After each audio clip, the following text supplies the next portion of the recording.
Good day, everyone. We, the Group 7, will present to you our topic about management and decision making. Here are the contents of our topic: the systems theory, power, authority, responsibility, and delegation.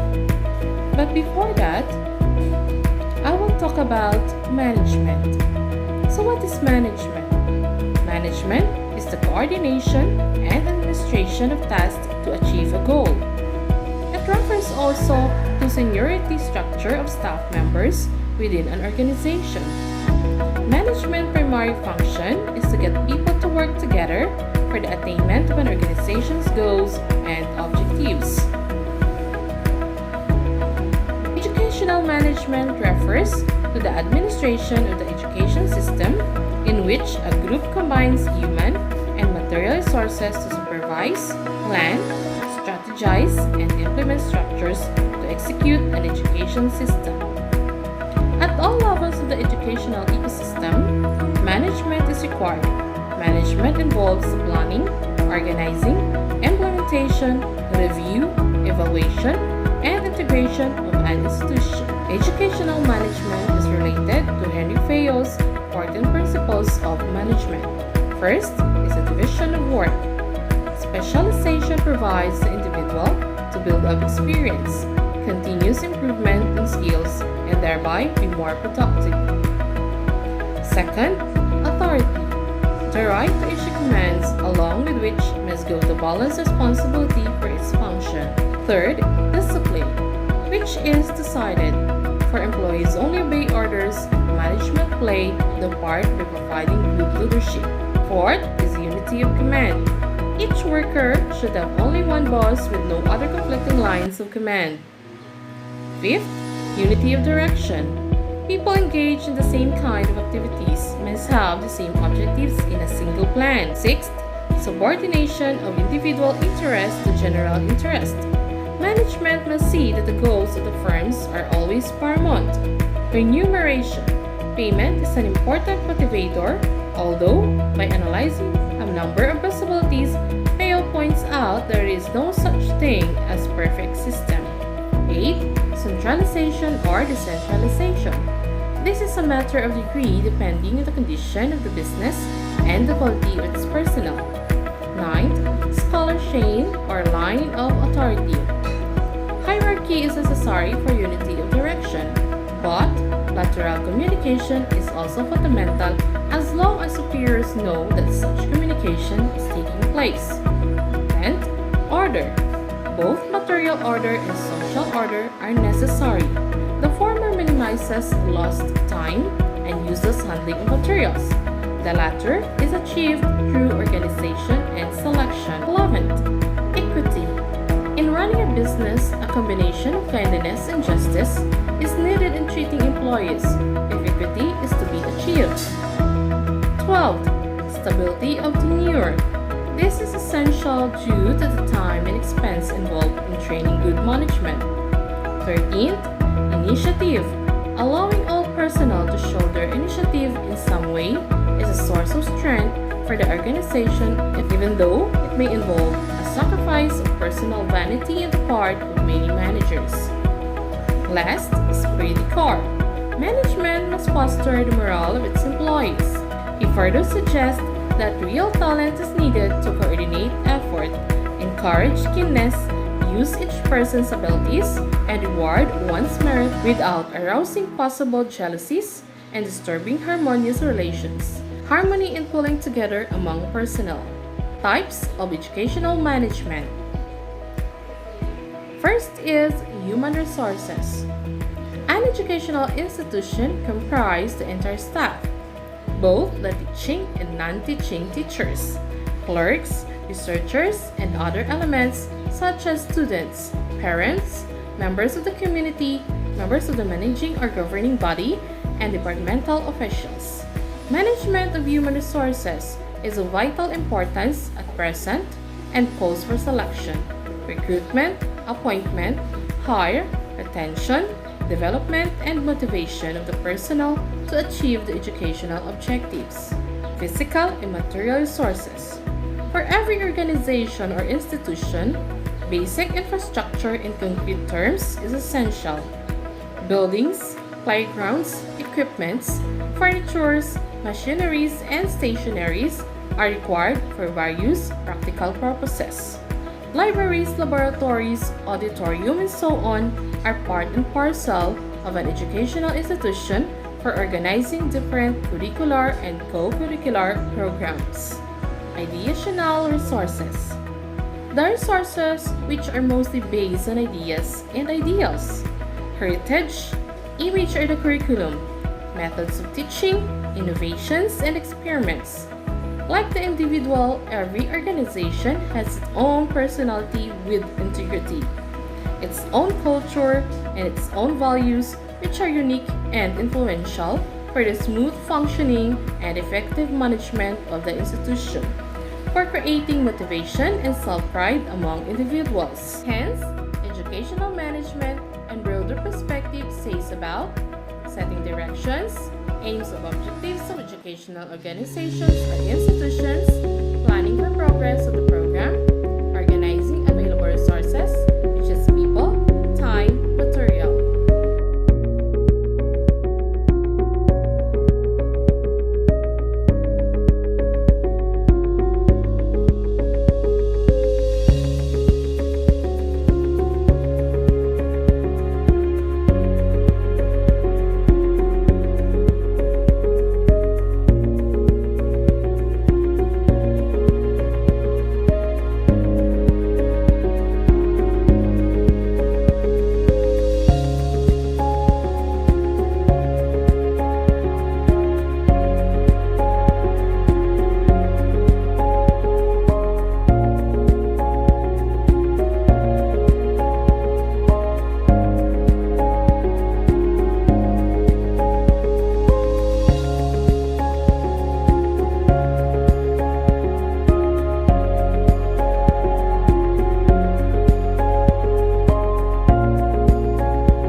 Good day, everyone. Once again, I am Jarency Sase, teaching at Tuton Central Elementary School, and my task today is to continue our report about the systems theory. A system is an organized or complex whole, an assemblage or combination of things or parts forming a complex or unitary whole. Management via systems concepts fosters a way of thinking which, on the other hand, helps to dissolve some of the complexity and, on the other hand, helps the manager recognize the nature of the complex problems and thereby operate within the perceived environment. Originating in biology, systems theory was developed in the 1950s against the backdrop of a need to have a set of systematical theoretical constructs to discuss the empirical world, by Balding 1956 and by von Bertalanffy 1951. Systems theory are meant to be applicable to organisms and human behaviors in different disciplines. Systems theory can thus be seen as a macro-level theory that can be used to understand biological, physical, and social systems. It is according by Kast and Rosenzweig. Systems theory aims to explicate dynamic relationships and interdependence between components of the system and the organization-environment relationships. A system is established based on the structure and patterns of the relationships emerging from interactions among components. Application of systems theory. When general systems theory hierarchy of systems was introduced in the 1950s, theoretical and empirical gaps existed for levels 4 and above in Balding's hierarchy. Below is an elaboration of 4 systems approaches that have gained growing interest in organizational communication research. Here are the 4 system approaches. First is the information environment and theory of organizing. In explaining organizations, the open systems view holds dual emphasis of understanding the relationship between organizations in the environment as well as the process of communication in helping organizations respond to the interaction with the environment. According to Weck, a group is formed after actors show a convergence of shared ideas and interests, which then activates the collective structure in the form of repetitive cycles of interlocked behaviors. These interlocked behaviors are then embedded in enactment or variation, selection, and retention (VSR) processes. The variation process involves the creation of information to which the organization adopts. Communication network perspective. In the open systems theory, an organization and its members are viewed as a collective which is linked through networks of relationships. Within the system, individuals engage in patterned activities in the form of networks of relationships, which in turn results in the construction and enactment of the whole organization. It is according to Katz and Kahn 1966. Communication networks refer to the patterns of contact that are created by the flow of messages among communicators through time and space. In the organizational context, communication networks are often further classified into 2 types. Formal communication networks, example is roles and positions, and informal communication networks that emerge in interaction. Implicit in the communication network perspective is a picture of fluid boundaries across units within organizations and across organizations. Biological and evolutionary perspective, the way an organization is connected to its environment has consequences on the functioning and performance of the organization. Ecological and evolutionary perspectives, the way an organization is connected to its environment has consequences on the functioning and performance of the organization. Various theories have attempted to explicate the contingency flow of organization-environment relationships.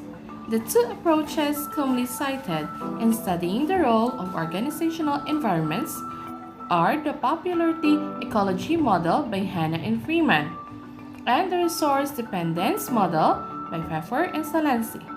These two approaches converge on the importance of environments in organizational decisions and structure out diverge in the role of environmental selection. The former emphasize the processes of how organizations are differentially selected and determined by their fitness, measured by structural forms to their environments, while the latter focuses on active managerial processes of selection enacted by organizations in adapting themselves to the environment. 4 is complex adaptive systems and self-organizing systems theory. The chaotic and vulnerable situation in today's organization environment may embody nonlinear and spontaneous interactions within and among organizations. The theory of complex adaptive systems draws on the concepts from systems theory, population ecology, and information processing. In a complex adaptive system, spontaneous order emerges out of chaos through self-organization. Compared systems theory's emphasis on organizational level of transformation. Complexity theory focuses on the mechanism conducive to organization by Yoon and Kuchenki. Practical applications of systems theory.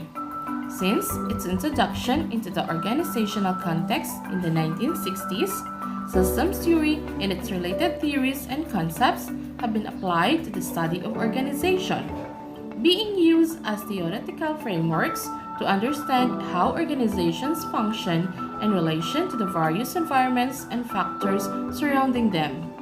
Systems theory was also applied on public organizations like parks, libraries, schools, and zoos. How their management, communication, and overall organizational effectiveness could be improved. Crisis management has also become one of the major empirical applications of the systems theory, as organizational crises and their aftermaths were studied in detail, or what Weck calls the sense-making process. Social work was another area that systems theorists took an interest in, as social organizations played a more and more important role in developed countries. Researchers identified environments as a crucial aspect for help to be given. A system desires to maintain its steady state or homeostasis by balancing the energy imported. If the produced output is below the goal based on the feedback, a system will import more resources and adjust the throughput process in order to maintain its desired state. When the raw materials are received, components of a system will work together to transform the materials into products exported to the environment. During this throughput process, the system is engaged in two types of feedback mechanisms, negative and positive. Negative feedback is to correct errors in order to maintain the current state of the system, whereas positive feedback is to change the system through improvement or growth.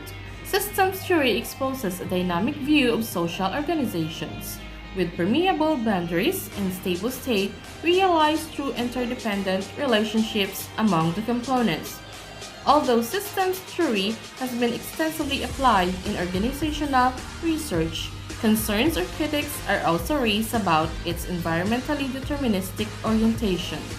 To sum it up, systems theory aims to explicate dynamic relationships and interdependence between components of the system and the organization environment relationships.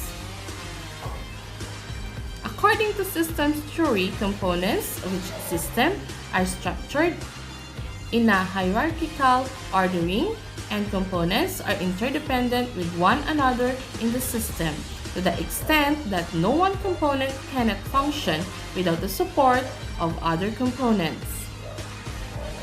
And system theory focuses on three levels of observations: the environment, the social organization as a system, and human participants within the organization. Next is the complex adaptive systems and self-organizing systems theory. So as what stated by Dulé, the theory of complex adaptive systems draws on the concepts from systems theory, population ecology, and information processing. So in a complex adaptive system, spontaneous order emerges out of chaos through self-organization, compared to systems theory's emphasis on organizational level of transformation process. Complexity theory focuses on the mechanisms conducive to self-organization. It is by Yoon and Kuczynski. Rather than being passively determined by the environment, complex adaptive systems reflect the active role played by the components of a system in adapting to external changes through emergent self-organization. It is by Schneider and Summers. Self-organizing systems theory suggests that self-organizing systems have the following features: mutual causality between components, self-generative components, far from equilibrium state, and openness to the environment. It is what's stated by Contractor and Seibold. A group communication context served as an illustrative example. Members' communication activity shapes and is shaped by group norms. This exhibits mutual causality or a circular relationship between system components. Building on self-organizing systems theory, according to Luhmann's social systems theory proposes systems self-organize through communication. Specifically, a system operates in a closed and self-referential manner through self-management, where communicative processes recursively influence and reproduce one another. In other words, it is through communication that a system emerges and sustains itself, and in doing so, it distinguishes itself from the environment. Good day everyone, good day sir. To continue our presentation, I am tasked to discuss to you what power is. I am Lian Jen Marfil and currently teaching at the Don Central Elementary School. Power. Power can be defined as the ability of one party to change or control the behavior, attitudes, opinions, objectives, needs, and values of another party. That is according to Rahim. It is the potential ability of a person or group to influence another person or group.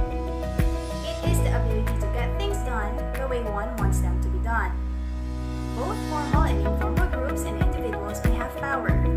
It doesn't need an official position or the backing of an institution to have power. In most cultures, the power, authority, or responsibility are associated with the significance of the decision and the impact it leaves on organization and on the environment. In some cultures, the power of an individual is demonstrated by making decisions individually. In other cultures, those in position of authority are expected to delegate decision-making to a defined group or at least reach a consensus. Power and authority. Sometimes, power and authority is used synonymously because of their objective of influencing the behavior of others. However, there is difference between the two. Power does not have any legal sanctity, while authority has such sanctity. Here we have the sources of power in management and decision-making. Legitimate power. A person's position within an organization provides him with legitimate power. The organization gives managers the power to direct the activities of their subordinates. Coercive power. People have coercive power if they have control over some form of punishment, such as threat of dismissal, suspension, demotion, or other method of embarrassment for the people. Reward power. This type of power is the extent to which one person has control over the rewards that are valued by another. The greater the perceived values of such rewards, the greater the power. Expert power. It is more of personal power than organizational power. Expert power is that influence which one wields as a result of one's experience, special skill, or knowledge. Referent power. A person who is respected by certain others for whatever reason has referent power over those people. In using legitimate power, the use of legitimate power is seldom challenged in an organization. When a superior asks a subordinate to do something, the subordinate usually complies without resistance. An individual manager may have power derived from any or all of the 5 basis of power, and the manager may use that power in different ways. Therefore, good managers must try to analyze the sources of their power and be careful how they use that power.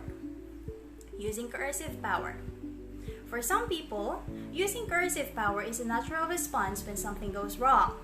But often, employees resist coercive power, resent it, and losing respect for people using that type of power. Using reward power.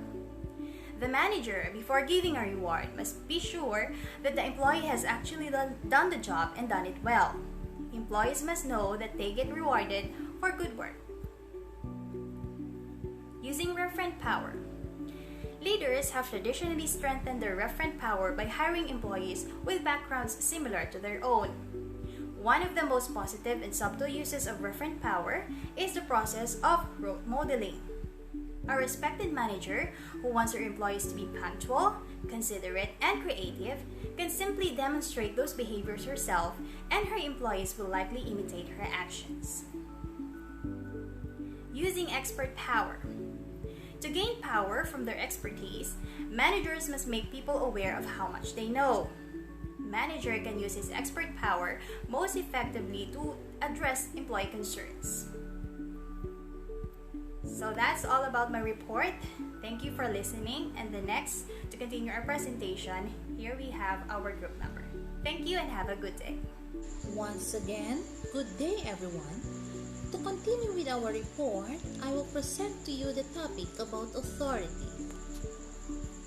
According to Cons and O'Donnell, authority is the power to command, to act or not to act in a manner deemed by the possessor of the authority to further enterprise or departmental performance.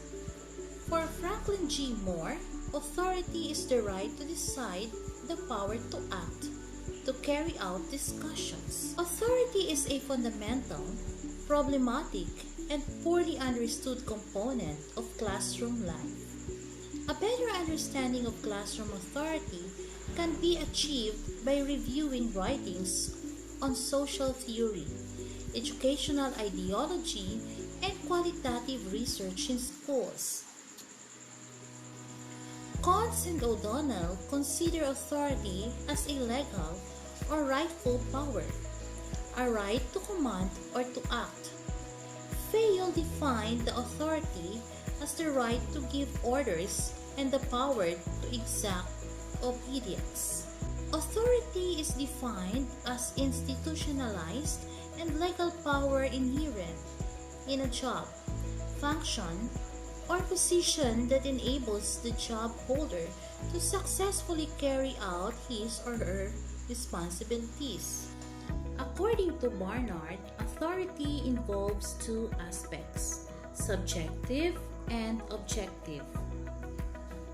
Subjective, because for an order to be regarded as authoritative, it has to be personally accepted. Objective, because the nature of the communication determines whether it is accepted. Characteristics and features of authority. First, basis of getting things done. Authority gives a right to do things in an organization and affect the behavior of other workers of the organization. Second, legitimacy. Authority implies a legal right within the organization itself, available to superiors. Third, decision-making. Decision-making is a prerequisite of an authority. The manager can command his subordinates to act or not to act. Fourth, implementation. Implementation influences the personality factors of the manager who is empowered to use authority. Here are the following features of authority. A. It is the legitimate right of an individual. B. It allows the position holder to decide things. C. It implies the capacity to get compliance. D. It is exercised to influence the behavior of subordinates in a certain manner. E. It flows from top to bottom in the organization. F. It is supreme coordinating force because it binds together different individuals working in the organization. G. It is used to achieve organizational objectives. H. It is differentiated from power. Power is the capacity to influence others, while authority is the right to influence others. 5 elements of authority. Use of power. It is regarded as power. In other words, where there is an authority, there is a power on the basis of which the authorized person issues the orders and instructions to other persons under his control. Influential personality. If the powers are delegated to a person of influential personality, he will make the effective use of this power easily because the subordinates accept his orders easily. Performance. An important element of authority is that the performance of power of authority is necessary. Such performance may take place in different manners, such as in writing with a request and issuing orders, etc. Effective leadership. The person possessing authority must be an effective leader so that he may direct his subordinates, and in turn, his subordinates should follow his directions. To influence the subordinates. For effective performance of authority, it is necessary the person possessing authority must have of the quality influence his subordinates so that they may accept and follow his orders.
Six major limitations in authority.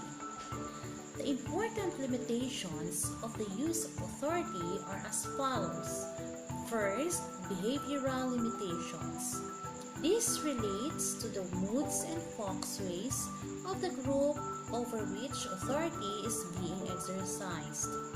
Second, biological limitations. This relates to the physical abilities of a human being. The authority should not be exercised to cross the biological limits. Otherwise, a revolt on the part of workers may not be possible to avoid. Third, limitations caused by the nature or natural limits. This limitation relates to natural limitations such as geographical situation, climate, and the laws of nature. Fourth, technological limitations. These limitations relates to technological developments. The authority may be floated if any order is given to do something which cannot be done in the absence of technological development needed for the execution of the said orders. Fifth, economic limitations. In economic limitations, no officer can issue the orders which cannot be implemented because of economic limits. Sixth, other limitations. These limitations relate to the laws of the land, objectives, and the bylaws of the enterprise which no authority should float. Neither it should expect its subordinates to float. Such orders invite disobedience and may cause indiscipline. That's all for my presentation about authority. Thank you and God bless us all. Good day, Sir Port Hidalanga, classmates. I am Mrs. Virginia Gale, presently teaching at Oton Central Elementary School. My task for today is to report about responsibility. Responsibility refers to an obligation to do something. The essence of responsibility is then obligation. Responsibility has no meaning except as applied to a person, a building, a machine, or an animal cannot be held responsible. Responsibility is a concomitant of authority. Responsibility is the obligation to carry out assigned activities to do the best of his abilities.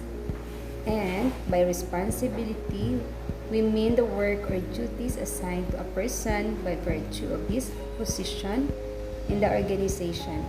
It refers to the mental and physical activities which must be performed to carry out a task or duty. Responsibility is the obligation of a subordinate to carry out the duties assigned to him. Here are the features of responsibility. It always flows upward from juniors to seniors, and it arises from duty assigned. It cannot be delegated. Responsibility may be continuing obligation, or it may be discharged by accomplishing single task. Responsibility is a personal attribute. No person can shift his responsibility by delegating his authority to others. Whether an individual exercises the authority himself or gets it exercised through others, he remains responsible to his own superior for proper performance. Thus, responsibility is absolute and can never be delegated or shifted to others. Responsibility may be continuing obligation, or it may be discharged by accomplishing single task. Responsibility is a personal attribute. Good morning, everyone. My name is Andrea Hinglo Suerte, presently teaching at Oton Central Elementary School. My topic is about delegation. Delegation is the assignment of one or more meaningful tasks or responsibilities, either operational or managerial in nature, to a subordinate or subordinates. It is also one of the core concepts of management leadership. Delegation means giving someone in the group explicit authority over making a decision, often with some guardrails. How is delegation different? Traditionally, management scholars have preached the 5 functions of management: planning, organizing, coordinating, directing, and controlling. Where does delegation fit into this scheme? Delegation may be a part of any of these functions. On the other hand, any of these functions or parts of any of the 5 may be delegated. There are other processes that are pervasive part of the management scheme. 2 of these key processes are communicating and decision-making. Communication is the conduct through which all management action flows. Delegation and motivational theory. Some theoretical concepts and ideas can help us better understand the real significance of delegation in the management process. Such a discussion can shed some light on the impact delegation may have on employee satisfaction and motivation.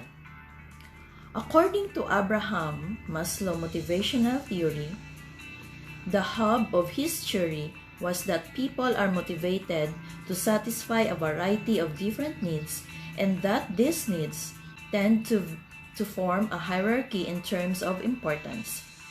That is, he felt that certain needs, called lower order needs, dominate other until they are satisfied, and then other needs, called higher order needs, become significant. So what are the practical significance of delegation? Developing and retaining good managers are critical issues in most organizations. Effective delegation is not a synonym for management development, but it is one very important ingredient in the development process. Developing a management talent and using management resources to best advantage is central to delegation. Like money, there never seems to be enough qualified managers. Delegation uses scarce management resources to best advantage. Effective delegators can extend their personal influence and the benefits of their expertise far beyond that on ineffective delegators. The effectiveness of the decisions that are reached and the actions that are taken is a practical issue as well. Frequently, subordinates may have a better understanding on the situation or be in a better position to make a decision. To the extent that this is true, effective delegation will result in more effective decisions. And finally, delegation is an inescapable fact of organizational life. Responsibilities are often so numerous and demanding that failure to delegate would guarantee failure on the job. In such cases, delegation is essential. An anonymous author has captured many of the frustrations inherent in the delegation process in the following humorous portrayal of the functions of an executive. So we have here the popular reasons why managers fail to delegate. Number 1 is fear. Managers fear the assigned task will not be carried out accurately. Next, the time feels it will take too long to explain. Third, the trust. Managers don't trust their team enough. And lastly, skills. Managers feel their team don't possess the right skill set. We have the 3 key benefits of delegations to employees. Number 1, chance to prove your worth. When you have been delegated a task by your boss, this is your chance to shine and show people the skills you possess. Number 2, an opportunity to be involved. When your manager involves you, take it as a compliment rather than a negative thought. They believe in your skills and know you can do a great job. Furthermore, now that you are involved, you can provide an opinion. Good leaders will always take them on board. Number 3, a unique opportunity to grow your career.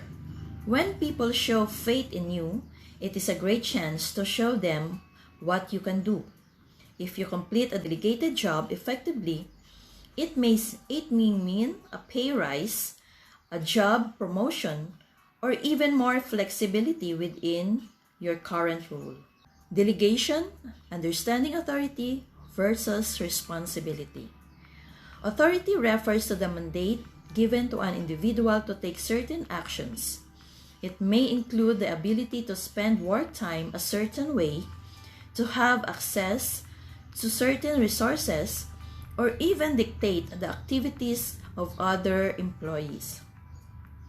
Essentially, authority is a means of accomplishing a task by means of being granted certain permissions. Responsibility refers to the ultimate owner of a project, task, or course of action. The responsible party has to answer for the end result, good or bad. Even though the leader may be far removed from the day-to-day activities, he or she is in charge of the entire process and needs to be accountable for the results. That's all, and thank you.